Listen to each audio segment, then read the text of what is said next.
All right, I love stuffed bell peppers, especially with lots of cheese. And these are baked taco stuffed bell peppers. And I make sure there's room for a lot of cheddar cheese on top. We've got the just kind of the hamburger inside, which is a taco flavor to it because we're using chili powder and cumin and some paprika and other spices in there. And then we toss them in the oven and let them bake. It's really quite easy to make and delicious, and always a crowd pleaser. Oh yeah. Now you get the meat with the taco flavor, and then all the cheddar cheese melted on top and surrounded by nicely cooked bell pepper. This is delicious. Let's go in the kitchen and make some right now.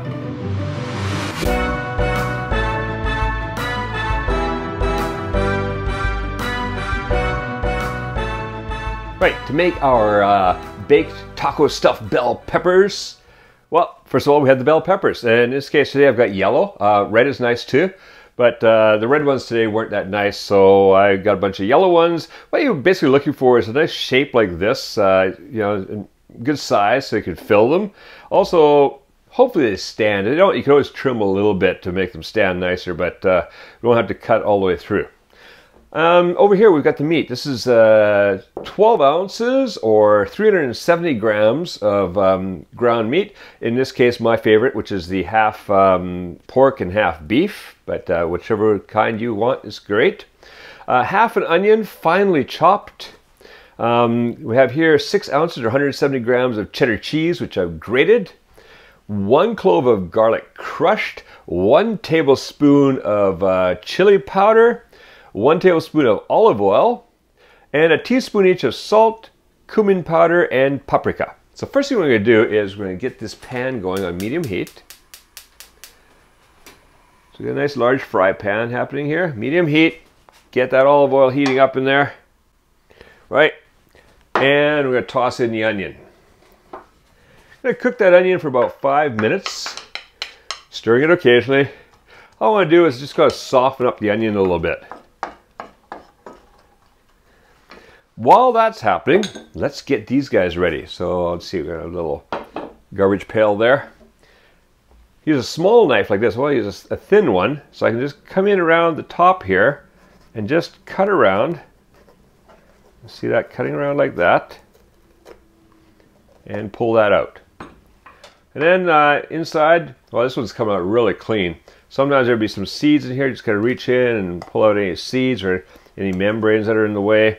That's pretty good though. All right, so I keep doing that with the rest of these. Again, like we're going, cutting from the top here.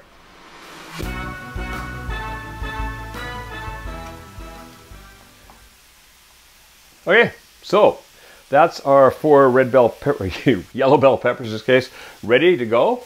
Just gonna keep cooking those onions. So we've got a couple minutes in already, but so when we hit 5 minutes, they'll be ready. See you in a few minutes.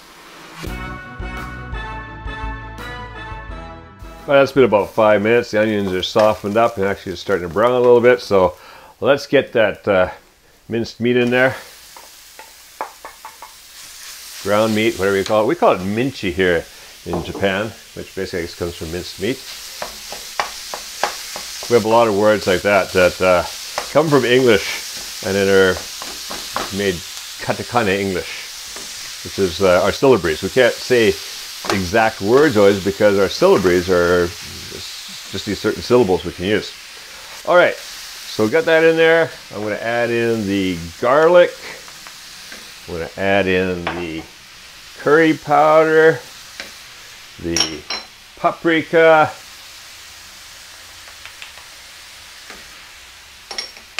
cumin powder, and the salt. And then just gonna get that all in there, mix that around. So you gotta get all those spices distributed throughout, and also get the onions distributed in amongst the meat. So I'm gonna keep doing this, just stirring and cooking for about 5 to 8 minutes. I want to brown the meat a little bit. So I'll see you back here in a few minutes, and then we're going to stuff those peppers.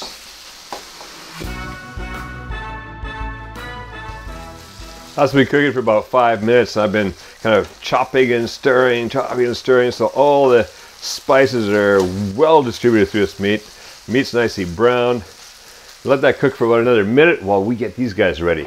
So what I've got here is a small oven pan, and let's see if these stand nicely. That's just going to stand nicely in the corner there. Okay, this one might. Let me just trim a little bit off the bottom there. Yeah, that's going to sit nicely. All right, and then put one here. Just help it a little bit.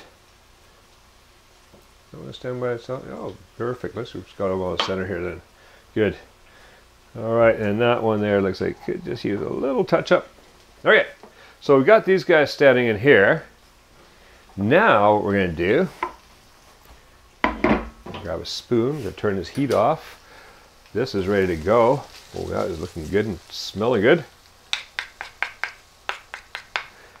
Now, just going to spoon the mixture into these.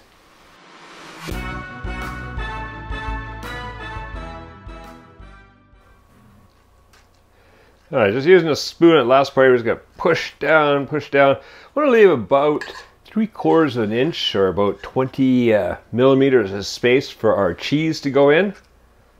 Push that down in there. Got lots of space for the cheese yet. Good. Because we want a lot of cheese in there. That melts and it's just absolutely delicious. All right, this looks like it's going to be just perfect amount. Doesn't always work out that way. It depends on the size of your peppers, but sometimes you get lucky. If not, well, this is good to eat just as it is. Now, let's get that cheese in there. So, take the cheese and you just jam it down in there. Jam it in. That also pushes all the meat down some more. Jam that cheese in there. All right, in it goes. Okay, so there we go. Those are ready to go in the oven. The oven is heating up at 375 degrees Fahrenheit or 190 degrees Celsius. These are going to go in there for between 20 and 25 minutes. And kind of keep an eye on it depending on the heat of your oven. What you see is you'll see that all that cheese is melted and browning and bubbling on top. And the sides of these, you can just kind of see that they've been cooked. You'll notice it's like a little bit of a wrinkling and a little browning starting to happen and all, and that is delicious. So let's get these in the oven, and I'll see you after they come out. All right, still bubbling from the oven. Look at that. So here's what we got. Actually, if we look at this one here, oh, you can see it here too. You see how it's browning and getting kind of a wrinkling on the bell peppers, which means they're cooked. We've got the cheese is well melted. So a little browning on top was bubbling before in the oven. This is perfect. These are really hot right now. You do not want to serve them right away like this, or people are going to be burning their tongues. So usually what I like to do is let them sit for a good 10 minutes and then serve them up for dinner. That way they're just perfect. All right, enjoy these baked taco stuffed bell peppers. Now, if you go to the link appearing on the screen, you can get the free printable recipe for baked taco stuffed bell peppers on our website. Also, remember to go and check out our kitchen tech and focus on ingredient videos at the link showing down below, kumalink.com/vids. Now, go print out the recipe. Have fun making and eating this delicious treat, and make cooking fun again with Kuma's Kitchen.